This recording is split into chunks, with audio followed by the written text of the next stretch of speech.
Pilotos, ¿qué es lo más aterrador que han visto mientras volaban? Piloto de portaaviones de la Armada. Mi historia es más sobre lo que no pude ver. Una vez me uní a un escuadrón en despliegue cerca de Guam durante un par de meses. Hacía unos 6 meses que no aterrizaba en un portaaviones, así que tuve que hacer unas cuantas pasadas diurnas y nocturnas para volver a estar al día. Mi primera noche con ellos, el plan era que yo consiguiera 2 trampas. Bajaríamos como el primer avión de la recuperación. Despegaríamos de nuevo y volveríamos como el último avión de la recuperación. Nada descabellado. Lo hacemos todo el tiempo para mantener a ambos pilotos al día.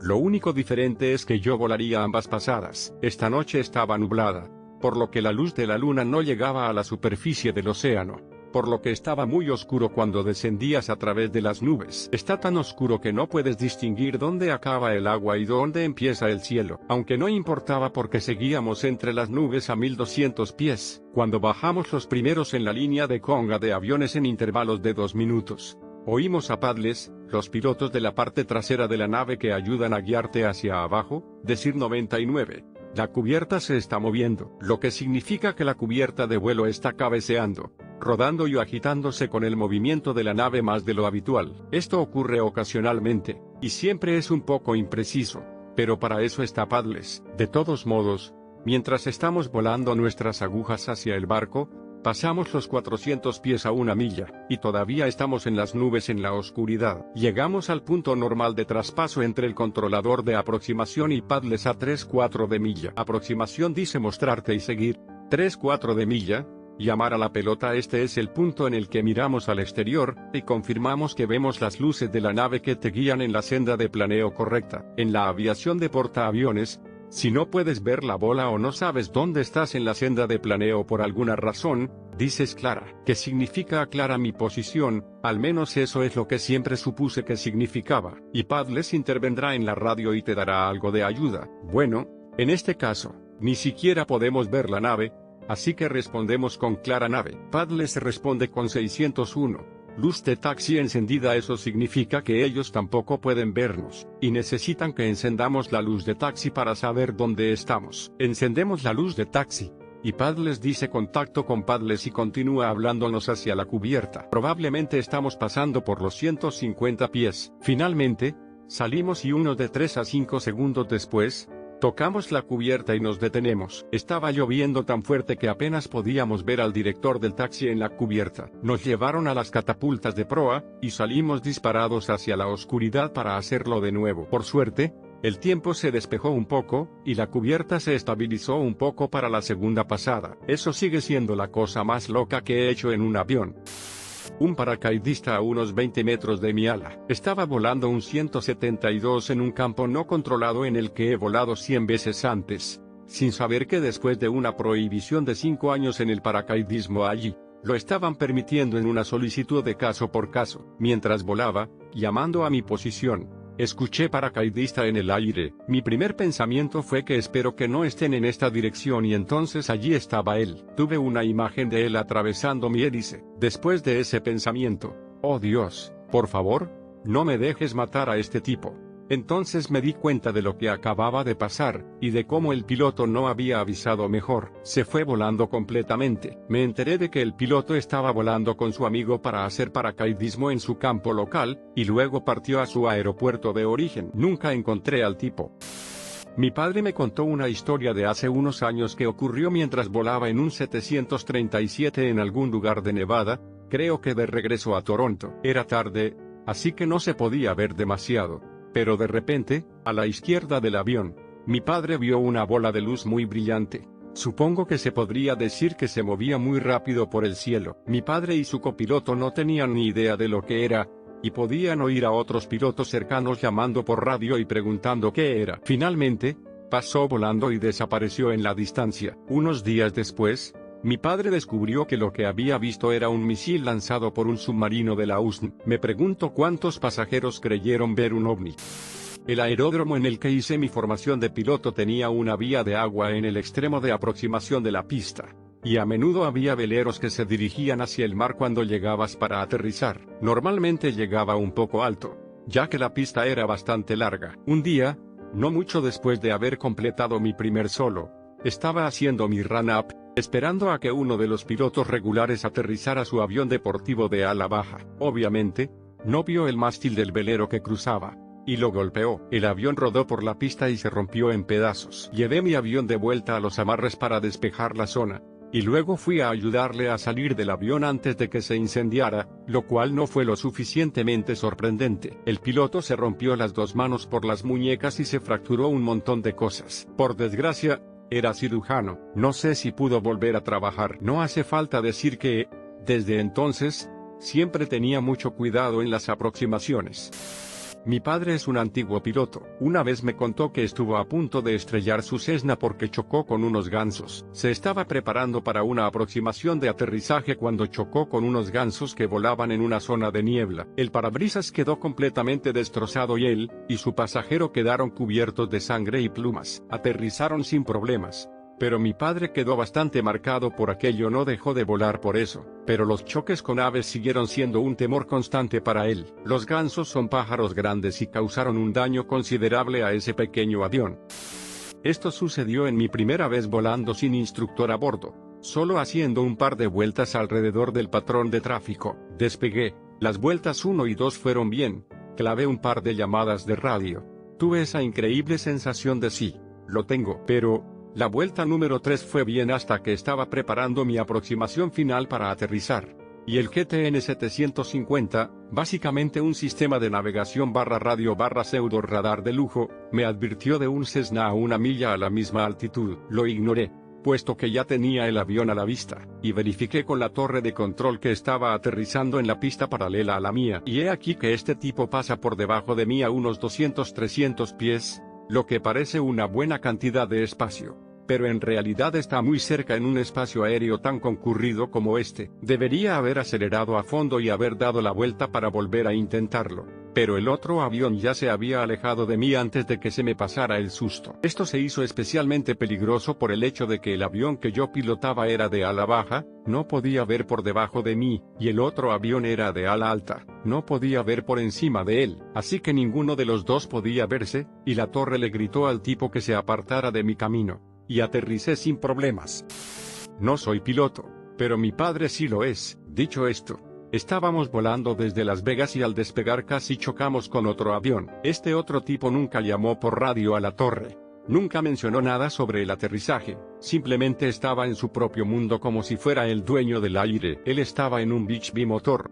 Nosotros estábamos en un Cessna de una sola hélice. Estábamos literalmente a menos de 60 metros el uno del otro, lo suficiente como para vernos, y probablemente pudiéramos oler la mierda que estábamos cagando, excepto su piloto, porque ese tipo era tan despistado que probablemente ni siquiera sabía que había una pista de aterrizaje allí. No me sorprendería que estuviera intentando aterrizar en la propia pista de Las Vegas. No soy piloto, pero esto sucedió en un vuelo comercial, y nunca nos dijeron lo que realmente sucedió. La cabina comenzó a llenarse de humo y olía fuertemente a humo. Yo estaba en el asiento de la ventana, y la pared/ventana se calentó al tacto. Lo más aterrador fue que los auxiliares de vuelo entraron claramente en pánico. Corrían arriba y abajo por los pasillos palpando frenéticamente todos los compartimentos superiores en busca de algo en llamas. Nos pidieron repetidamente que revisáramos nuestros aparatos para asegurarnos de que nada se estaba sobrecalentando. La gente tenía ataques de pánico, y yo empecé a preguntarme qué se sentiría al morir y cómo ocurriría. El piloto anunció que estábamos lo suficientemente cerca del aeropuerto como para continuar, unos de 15 a 20 minutos, y realizar un aterrizaje de emergencia. Cuando aterrizamos, la pista estaba llena de camiones de bomberos, ambulancias y vehículos de rescate. No nos dejaron bajar del avión durante un buen rato. Finalmente, los bomberos subieron y nos hicieron bajar. Nunca nos dijeron lo que había pasado. Tuve que volver a volar, con la misma compañía aérea, 2 días después. Al facturar mis maletas, el empleado me dijo: usted estaba en ese vuelo. Eso fue malo. Nos dio un crédito de $15 en el vuelo, y nos dijo que llamáramos a la aerolínea para obtener más compensación. Nunca lo hice, pero todavía me pregunto qué pasó. Tomando prestada la historia de mi difunto tío que me confió, tenía un 182 con carrozas, y en varias ocasiones estuvo encantado de hacer de aerolínea familiar para que varios parientes pudieran asistir a bodas, y otros eventos que estaban demasiado lejos para conducir y pasar la noche. Uno de los viajes fue desde la base de operaciones Vancouver hasta Kamloops en el interior. Voló en VFR y fue una tarea bastante sencilla subir por el valle de Fraser hasta que se estrechó en la ciudad de Hope. En ese punto hay una muesca en la pared de montañas por la que pasa el Coquihalla, tanto el río como la autopista 5. Desde allí, siguiendo la autopista 5 hacia el noreste, se llega directamente a Kamloops. Su destino ese día, probablemente un vuelo de 200 millas. El vuelo de la mañana fue bien, los 3 pasajeros acudieron a su evento y, al final de la tarde, regresaron con un cielo supuestamente despejado. Volando por la ruta inversa, las nubes empezaron a formarse rápidamente en las laderas boscosas del valle, y pronto pasaron por encima del pequeño avión. Estaba bastante seguro de su rumbo, y se aferró a él mientras el cielo se iba blanqueando. Era todo lo que podía hacer en un día sin equipo de navegación por satélite. Si se desviaba unos pocos grados, se estrellaría contra la ladera de una montaña. Sus pasajeros parecían no darse por enterados, ocupados como estaban en relatar los acontecimientos del día. Intentar subir por encima de las nubes era igual de peligroso. Los pequeños Cessnas monomotores no están presurizados, y aunque alcanzara un máximo de, digamos, 6.000 pies, lo último que quería era salir por encima de lo que podría ser una superficie blanca hasta donde alcanzara la vista. Si podía descender una vez pasado Hope, había una buena oportunidad de volar bajo la sopa de vuelta a Vancouver. Dijo, la única vez que realmente tuvo miedo en su avión. Las millas se alejaron, deberían estar cerca de Hope. Nunca la vio. De repente, las nubes se dispersaron y ante él se extendió el valle bajo un techo alto. Había enhebrado la aguja, y había hecho bien en no arriesgarse a subir. Aterrizaron en el aeropuerto del sur, y nadie comentó nada sobre la lata de pintura por la que habían volado. No me dieron ganas de ser piloto. He tenido bastante suerte en mi corta carrera de piloto, solo unas 60 horas hasta ahora, y todavía estoy en formación. Lo más aterrador que he visto es un águila calva a unos 8 pies de la punta de mi ala izquierda. Estaba a solo 8 pies de la punta del ala porque mi instructor y yo nos zambullimos y rodamos el avión tan pronto como fue posible. Esas grandes aves son un serio peligro para los aviones pequeños. Yo estaba en una Cessna 172. Tengan cuidado con los animales pilotos. Piloto de monte aquí. Una vez cargué un avión con un jabalí muerto de 200 kilos. Subí a la altitud de crucero, y la cosa empezó a chillar y a desenredarse de sus correas. Su cabeza estaba asomando fuera de la bolsa. Me miró directamente y se puso como un mono. Nunca estuve tan asustado en mi vida. No tenía piloto automático mientras volaba en las nubes y solo tenía un destornillador para defenderse. El control de tráfico aéreo no podía oírme más allá de los chillidos, así que no me dejaron entrar en su espacio aéreo. Así que encontré una pista cualquiera y aterricé allí. Los aldeanos aún creen que les debo un cerdo. Volando un Cessna 172 con mi instructor hacia Blythe en el camino al hangar de San Diego cuando una tormenta de arena estalló debajo de nosotros. Juro que la arena estaba tan cerca que hacía girar los neumáticos del tren de aterrizaje. Esto fue en un vuelo de revisión de 3 piernas que habíamos aterrizado en Big Bear, California para el combustible, y un sistema de baja presión caliente se movió en bastante rápido. Se estaba moviendo mientras llegábamos allí, como realmente muy caliente, 120 grados o así, y el aire era ya muy delgada. Un chico en su solo estaba despegando, y la levantó del final de la pista, y simplemente cayó del cielo y se estrelló. El aire era demasiado delgado debido al calor, y se quedó sin pista porque no podía tomar velocidad, y simplemente se levantó en lugar de escuchar a la torre y abortar. Se estrelló y murió. No era un piloto sino un paracaidista. Llamamos para despejar el espacio aéreo sobre el aeropuerto para un salto y luego hicimos nuestra carrera de salto. Estaba en caída libre cuando vi un pequeño más debajo de mí y luego se hizo rápidamente más grande. Rápidamente me di cuenta de que un estudiante de piloto de una escuela de vuelo cercana no sabía lo suficiente para despejar el espacio aéreo, y pasé por encima de su ala a velocidad terminal. Solo una pequeña diferencia y habría atravesado ese pequeño Cessna. Aterricé sin incidentes, pero estoy seguro de que el piloto nunca supo lo cerca que estuvo de la muerte ese día. Mi padre fue piloto comercial durante más de 35 años, y lleva más de 45 volando. Tiene todo tipo de historias disparatadas que van desde la búsqueda de restos tras el desastre del Challenger hasta el caos que soportó como piloto durante los atentados del 11 de septiembre e incluso remolcando banderas en la costa de Jersey. Pero la anécdota más loca que le he pedido que me cuente 1 millón de veces tuvo lugar frente a la costa de Nueva Gales del Sur, en Australia, a finales de la década de 1970. Su avión y su tripulación estaban en un patrón de tráfico, y se retrasaron en el aterrizaje porque había literalmente un objeto volador no identificado en el radar que la torre estaba rastreando. Durante un tiempo dieron vueltas en este patrón esperando que otros aviones aterrizaran antes de poder entrar en el patrón de aterrizaje y, por fin, la tripulación consiguió orientarse hacia dónde estaba esta cosa, y cuando miraron por sus ventanas pudieron ver una nave con forma de cigarro moviéndose muy lentamente a su misma altitud. Al ver esto, toda la tripulación y los pasajeros que pudieron verlo jadearon audiblemente, y mi padre dice que esa fue la parte más inquietante. De todos modos, al final salió del alcance y obtuvieron el visto bueno para aterrizar y no pasó nada más. Pero siempre fue mi historia favorita cuando era niño y la escuchaba de mis padres.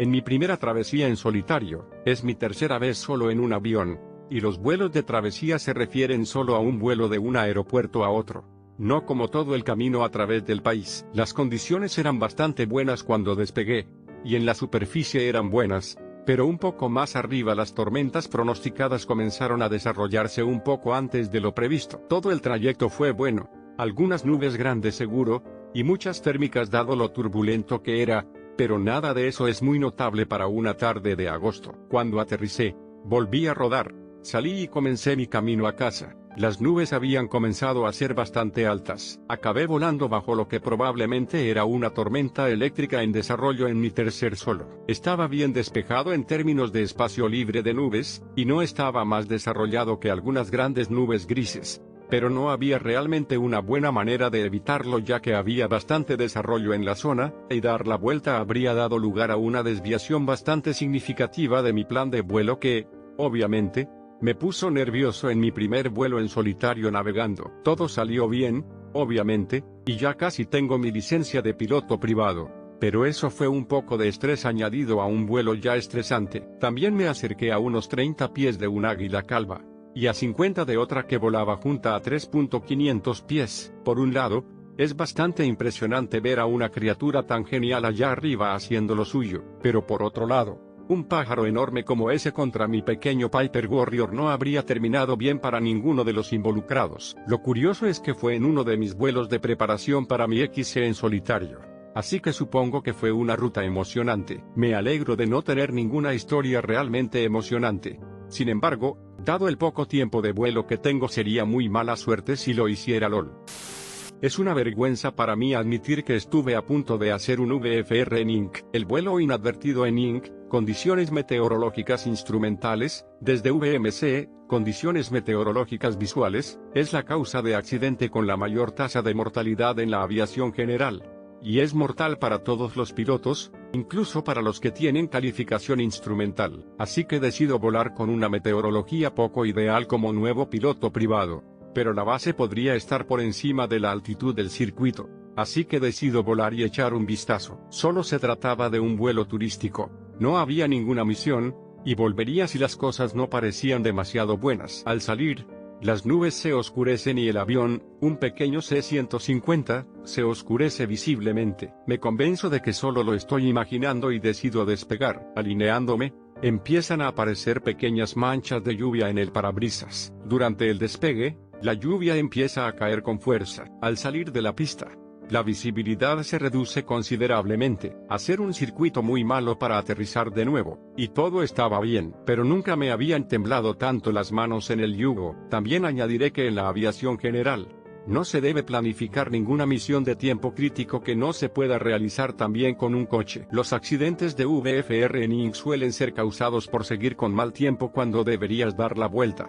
volver a casa, coger tu coche y conducir hasta tu destino. Además, mi instructor siempre me decía que los despegues son opcionales, pero los aterrizajes son obligatorios, y que se puede cancelar un vuelo hasta la velocidad de despegue, si la longitud de la pista y el rendimiento lo permiten, por supuesto, pero generalmente las pistas son lo suficientemente largas como para permitir que los aviones pequeños aceleren hasta la velocidad de rotación y se detengan de nuevo. Historia obligatoria del Blackbird. Mayor Brian Suhl. Suhl fue el primer piloto que escribió un libro sobre el vuelo del Señor 71. Esta historia proviene de su libro Sled Driver, Flying the World's Fastest Jet, publicado por primera vez en 1991.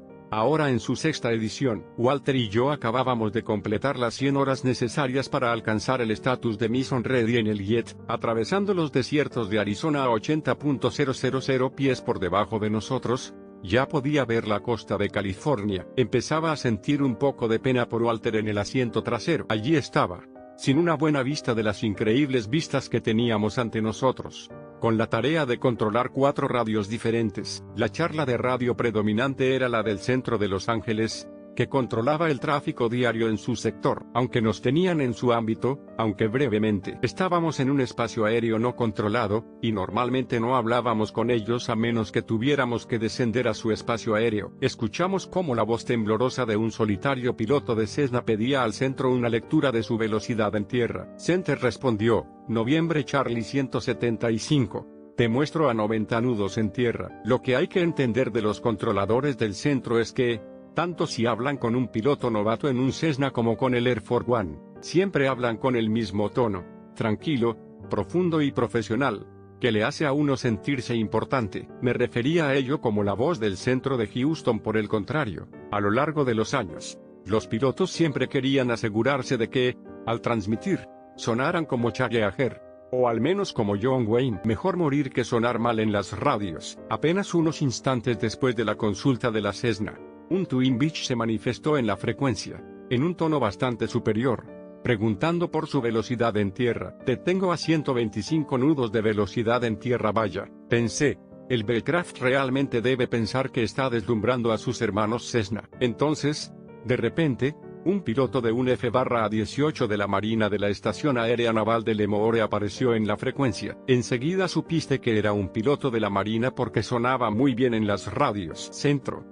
Dusty 52, control de velocidad en tierra. Antes de que el centro pudiera responder, pensé, oye, Dusty 52 tiene un indicador de velocidad en tierra en esa cabina millonaria, así que, ¿por qué le pide al centro una lectura? Entonces lo entendí. El viejo Dusty se está asegurando de que todos los que aplastan bichos desde el Monte Whitney hasta el Mojave sepan lo que es la verdadera velocidad. Es el tipo más rápido del valle hoy en día, y solo quiere que todo el mundo sepa lo bien que se lo está pasando en su nueva Hornet. Y la respuesta, siempre con esa misma voz tranquila, con más aliteración que emoción: Dusty 52. Center, te tenemos a 620 en el suelo. Y yo pensaba para mis adentros, esta es una situación madura, ¿o qué? Mientras mi mano buscaba instintivamente el botón del micrófono, tuve que recordarme que Walt tenía el control de las radios. Aún así, pensé, hay que hacerlo. Ese Hornet debe morir. Y morir ahora. Entonces lo oí, el clic del botón del micrófono desde el asiento trasero. Ese fue el momento en que supe que Walter y yo nos habíamos convertido en una tripulación. Muy profesionalmente,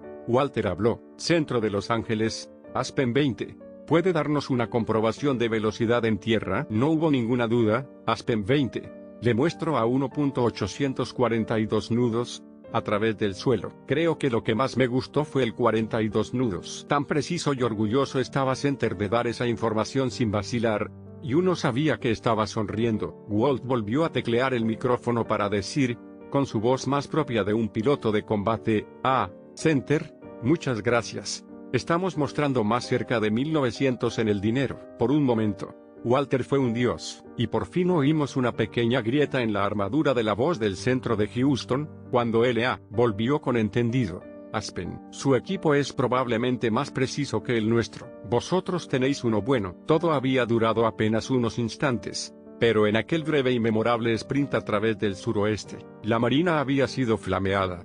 Todos los aviones mortales en frecuencia se vieron obligados a inclinarse ante el rey de la velocidad y, lo que es más importante, Walter y yo habíamos cruzado el umbral de ser una tripulación. Un buen día de trabajo. No volvimos a oír otra transmisión en esa frecuencia en todo el camino hasta la costa.